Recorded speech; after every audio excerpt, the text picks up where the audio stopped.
L'école, l'université ou tout simplement le système éducatif, peu importe comment tu l'appelles, a brisé des rêves, détruit des talents et brisé la vie des millions de personnes à travers le monde et dans le temps. Mais on ne se rend pas compte. Dans cette vidéo, je voulais partager avec toi 10 choses très importantes qu'on nous cache sur l'école, qu'on devrait tous savoir, mais que personne ne nous dit. Parce que je me rappelle une fois, quand j'étais petit, une dame était venue, c'était une journaliste dans mon école, pour demander à tous les enfants, tous les élèves, qu'est-ce qu'ils voulaient devenir quand ils seraient plus grands. Je me rappelle à l'époque que j'avais dit à la dame, je veux devenir ministre. Directement, c'était ma réponse. C'était marrant, tout le monde s'est mis à rigoler, mais parce que j'avais été conditionné comme ça. Pour moi, il fallait faire des études, bosser dur, rester premier de sa classe, avoir un diplôme, trouver un excellent boulot, grandir, devenir ministre et même président de la République. J'étais conditionné que comme ça. Je pensais que c'était ça la seule équation pour vivre la vie. On passe plus de 20 ans de notre vie à étudier, c'est-à-dire de la maternelle jusqu'un doctorat, des trucs comme ça. Et au final, pour sortir avec très peu de choses qu'on sait sur la vie en particulier. Dans cette vidéo, je vais donc te partager 10 choses qu'on nous cache sur l'école, qu'on devrait tous savoir. Si tu es un partisan, un amoureux de l'école, je suis désolé pour toi, mais cette vidéo, elle n'est pas faite pour toi parce que je vais te dire des vérités ici qui ne vont pas être forcément confortables pour toi. La première chose que je veux que tu saches, c'est que l'école nous donne une mauvaise définition de l'échec. J'ai toujours pensé que échouer était une fatalité. Je regardais très mal ceux qui rataient leurs études, ceux qui redoublaient la salle, les classes, ainsi de suite, ceux qui rataient leur BEPC ou leur bac. Je voyais tout ça d'un air différent, d'un air très négatif parce que c'est ce qu'on m'avait toujours conditionné. On se bat pour avoir des notes, on étudie les cours juste pour comprendre qu'est-ce qui va venir à l'examen et au final, on essaie tout simplement d'éviter une chose, c'est l'échec. Si tu n'es pas prêt à échouer, c'est que tu n'es pas prêt à gagner. C'est ce qu'on aurait pu nous enseigner indirectement, mais l'école nous fait toujours croire, l'université nous fait toujours croire que si tu échoues, tu es nul. Il y a même des universités, quand tu échoues plus de 2 fois, tu n'es plus accepté, tu es rejeté partout. C'est vraiment dommage parce que récemment, j'ai ma petite sœur qui a échoué son BEPC. Elle pensait que sa vie allait s'écrouler. Elle était là triste. Moi, je l'avais promis des petits cadeaux. Elle était là triste pour ça. Je dis, écoute, je te ferai tes cadeaux. C'est pas parce que tu as échoué que je vais pas te faire des cadeaux. Là, c'est un enseignement supérieur pour toi. Tu as échoué. Peut-être que l'année prochaine, quand tu reviendras, tu seras la meilleure encore. Mais vu que le système nous a fait comprendre que c'était négatif, ses amis se moquaient d'elle. Elle avait du mal. Elle était obligée de changer d'école juste pour fuir le regard des autres. Est-ce que c'est la faute de ses amis?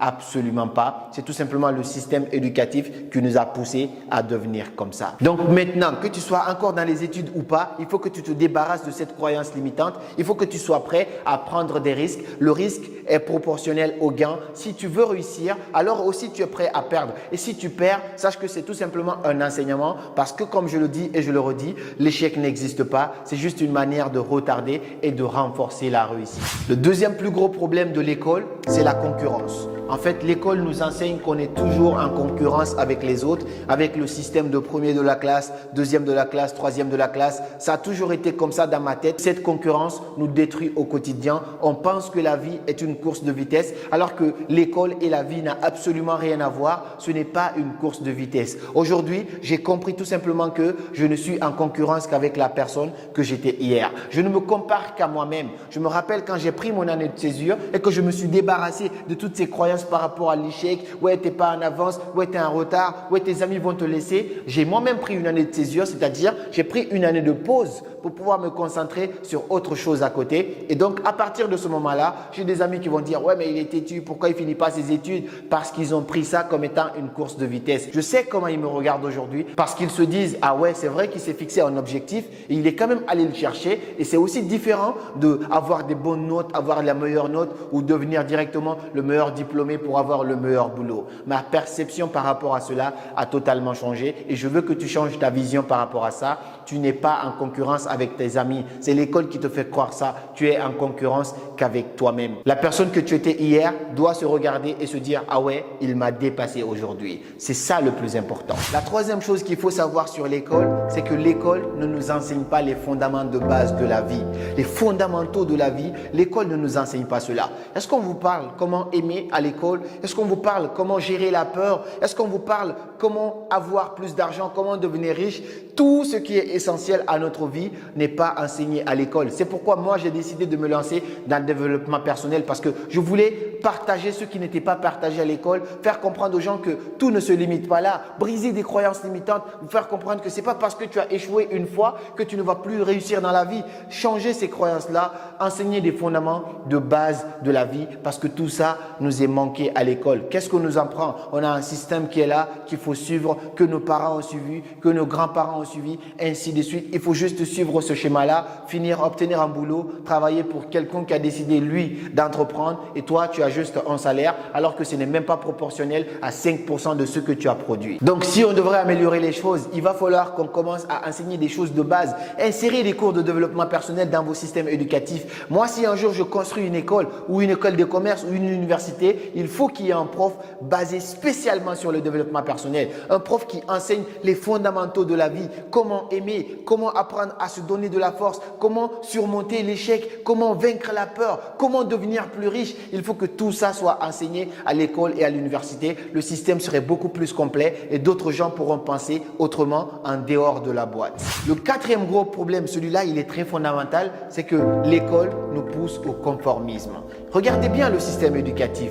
Comment on nous éduque? Vous devez partir à la même heure, vous devez rentrer à la même heure, il y a une récréation, vous sortez tous ensemble. Si tu veux parler, il faut que tu demandes la permission au prof. Vous devez vous habiller de la même façon. Il y a tout un conformisme. On nous apprend à formater notre cerveau de ce qu'on appelle la liberté d'expression, la liberté d'être tout simplement soi-même et on est obligé de suivre la masse. C'est pourquoi même quand les gens ont 40 ans, 50 ans, vu qu'ils ont été éduqués comme ça à travers le système qu'on nous a imposé, ils n'osent pas penser en dehors de la boîte. Moi, je sais quand j'ai décidé de prendre une année de césure, quand j'ai dit que je voulais faire une pause pour pouvoir me concentrer sur mes business, qu'est-ce que les gens ont dit? Les gens disaient que j'étais têtu, je suis con, pourquoi je ne fais pas comme ça? Tout le monde a commencé à me juger, à me rejeter. Mais quand tu acceptes d'être différent, une fois que tu auras fait ce auquel toi tu crois vraiment, la chose à laquelle toi tu crois vraiment, ces gens-là qui te rejetaient, qui te jugeaient de fou, de con, vont venir te demander des conseils. Et c'est ça qui est génial. Donc, ose être différent. Si tu as une autre vision des choses, fais-le différemment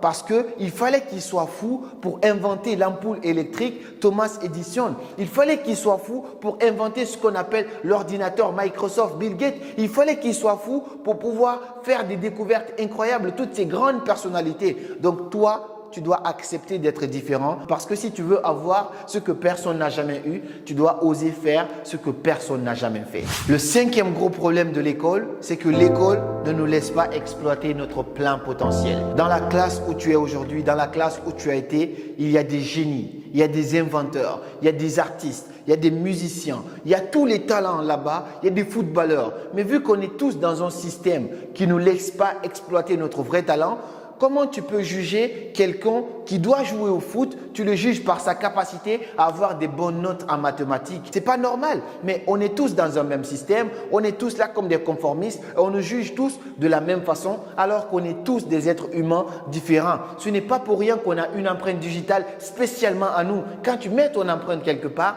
personne d'autre ne peut ouvrir à ta place. Mais pourquoi on nous pousse à faire alors comme tout le monde? Tu as 14 matières en un seul semestre. Comment tu peux avoir le temps de te concentrer sur autre chose? Qu'est-ce que tu peux retenir dans tout ça? Tu sors le matin, tu rentres le soir, après encore le soir, tu dois bosser pour les cours du lendemain et tout ça pour obtenir un diplôme que l'employeur ne va même pas prendre le temps de regarder. Tous les boulots que j'ai obtenus, on te demande un diplôme, mais c'est juste tu le photocopies, tu l'amènes, il ne va même pas regarder, juste la preuve que tu as quelque chose. Moi, j'ai été toujours victime de cela parce qu'il y avait tellement de matières, je ne pouvais même pas penser à lancer un business à côté parce que c'était compliqué, il n'y avait pas beaucoup de temps. Quand tu rentres le soir, tu es lessivé. Et pire encore pour des gens qui habitent en Europe, ainsi de suite. Quand tu rentres le soir, tu dois encore aller bosser parce que tu dois payer ton loyer, tu dois payer tes trucs. Tu n'as même pas le temps de découvrir la vraie personne que tu es. Tu n'as pas le temps de te découvrir, de découvrir tes talents. La sixième chose que tu dois savoir sur l'école, c'est que l'école n'est pas un système éducatif. C'est un système d'accumulation.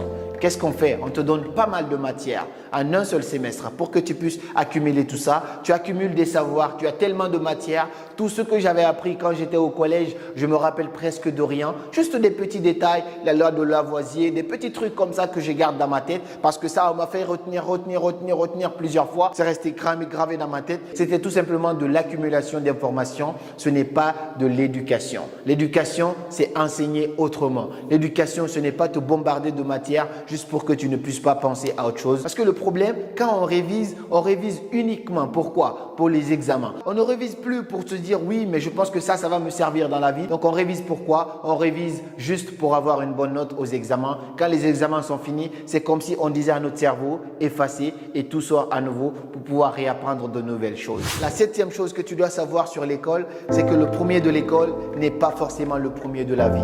Je te le répète, le premier de l'école n'est pas forcément le premier de la vie. J'ai arrêté de penser cela le jour où j'ai vu le dernier de ma promotion à l'époque qui roulait dans une très belle voiture dont les affaires tournaient super bien pour lui, alors que ceux qui étaient devant en classe étaient toujours là, paumés, fauchés, ils n'avaient absolument rien. J'ai vu des premiers de l'école avec leur gros diplôme en train de labourer le champ. Ils n'ont pas de boulot, n'ont absolument rien obtenu. Donc, être premier de l'école, c'est bien, je n'ai rien contre cela, mais ce n'est pas ce qui détermine forcément ton avenir. Tu peux être dernier de ta classe et réussir la vie parce que ton avenir n'est pas forcément collé sur les bancs. Tout le monde est là dans un même système, mais ce n'est pas fait pour tout le monde. Peut-être que celui que tu critiques aujourd'hui comme étant ton ami, tu dis qu'il est nul en classe, peut-être qu'il n'est juste pas fait pour ça, il est footballeur. Peut-être qu'il n'est juste pas fait pour ça, il est artiste. Peut-être qu'il n'est juste pas fait pour ça, il est peintre. Des trucs comme ça, il faut juste comprendre qu'on est tous différents et le fait de nous mettre tous dans un même panier ne permet pas de découvrir quelle est la personnalité de tout un chacun. La huitième vérité que je veux que tu saches, c'est que tout le monde est un génie. Comme le dit Albert Einstein, tout le monde est un génie. Mais à l'école, on nous fait croire quoi? Toi, tu es nul, tu es paresseux, tu es con, tu ne sers à rien juste parce que tu n'as pas eu de bonnes notes en classe. Albert Einstein, il a dit, tout le monde est un génie. Mais si vous jugez un poisson par sa capacité à grimper un arbre, il va croire toute sa vie qu'il est stupide. Mets-le dans l'eau et tu verras de quoi il est capable. Tout le monde est un génie. Mais si vous jugez Messi par sa capacité à avoir une bonne note en classe, c'est qu'il va croire toute sa vie qu'il est stupide. Donne-le la balle, mets-le sur le terrain et tu verras de quoi il est capable. Tout le monde est un génie. Mais si vous jugez LeBron James par sa capacité à avoir de bonnes notes en classe, il va croire toute sa vie qu'il est stupide. Donne-le la balle et tu verras de quoi il est capable. Tout le monde est un génie. Mais si vous jugez Michael Jackson par sa capacité à avoir de bonnes notes en classe, il va croire toute sa vie qu'il est stupide. Donnez-le le mic et laissez-le danser. Vous verrez de quoi il est capable. Alors, l'école doit arrêter de nous faire croire qu'on est con, on n'est pas con, on n'est pas mal intelligent, c'est tout simplement que tout le monde n'est pas à sa place. Et la neuvième chose que tu dois savoir sur l'école, c'est que l'école tourne autour du pot. Le problème avec le système éducatif, c'est qu'on met un semestre, parfois même 2 semestres, à t'enseigner des choses que tu pourras apprendre tout seul en 2 mois. Le problème, c'est ça. J'ai eu des cours de communication en marketing, en master, qu'on a mis plus de 6 mois à nous enseigner. C'était vraiment des choses de base. Chaque semaine, le prof, il vient, il vous partage un truc parce qu'il y a plusieurs profs. Alors qu'en 2 mois, sur YouTube, j'ai appris plus de choses que l'école ne m'a enseigné par rapport à la communication en combien d'années. Rien qu'avec l'expérience, avec l'entrepreneuriat, la création d'entreprise, le business en ligne, les vidéos YouTube, j'ai appris en 2 ans, on va dire comme ça, plus de choses que j'ai appris toute ma vie à l'école. Donc, le système éducatif tourne autour du pot. Ce qu'on peut te donner directement comme ça, il faut qu'on aille jusqu'à par là. Ensuite, on part à Médine. Ensuite, on revient, on te le pose. Et même ça, on ne te pose pas tout, on te pose que la moitié. Et la 10e chose que je veux te partager dans cette vidéo, c'est un conseil. Ne reste pas seulement dans tes études. Apprends d'autres choses à côté. Un jour, Jack Ma, il a dit que lui, il ne veut pas que son fils devienne premier de sa classe, soit le meilleur, ait 18 de moyenne. Il veut juste que son fils ait la moyenne. Reste dans les 10, les 11 de moyenne. Parce que celui qui a 18 de moyenne n'a pas le temps de se concentrer, de développer d'autres compétences à côté. Mais si tu as 11, ça veut dire que tu es moins impliqué que les autres. Et donc, cela te laisse un petit peu un temps de réflexion pour pouvoir développer d'autres compétences à côté. Donc, si tu peux développer d'autres compétences à côté, je t'en supplie, développe ces compétences compétences, tu ne vas pas les regretter. Moi, j'ai fait des études, bien sûr, mais ce sont les compétences que j'ai développées de côté qui m'ont servi 10 fois plus que ce que j'ai étudié. J'ai fait un stage, ça a failli me déprimer. Je n'ai absolument rien contre le système éducatif, rien contre ceux qui travaillent, ainsi de suite. J'ai des amis qui travaillent super bien, mais ils ne sont pas tous forcément épanouis. Je connais des gens qui ont fait des études, qui ont fini, qui ont des masters, mais qui ne sont pas heureux, qui ont des salaires bien élevés, 2 000, 3 000 euros, qui ne sont pas heureux. Donc cela ne garantit pas forcément ton bonheur. Apprends d'autres compétences à côté. Ça sera ta porte de sortie peut-être demain. Fais des choses que tu aimes à côté. Comme ça, demain, si jamais le fait de passer 20 ans de ta vie à étudier quelque chose ne te plaît pas au final, comment on peut accepter de ne pas faire autre chose à côté? J'espère que tu ne tomberas pas dans ce piège. J'espère que cette vidéo t'a plu. Si c'est le cas, partage ça à tous tes amis qui sont élèves et étudiants pour qu'ils puissent être alertés, pour pouvoir commencer à entreprendre de petites choses à côté et mieux s'y prendre la prochaine fois face à ces défis. Donne-moi ton avis en commentaire. Qu'est-ce que toi tu aimerais apprendre à l'école et avec quoi tu es d'accord ici? Je te répondrai avec un grand plaisir. Et puis on se dit à très bientôt pour de nouvelles vidéos. Comme toujours, c'était Karamo. Suivez vos rêves, ils connaissent le chemin.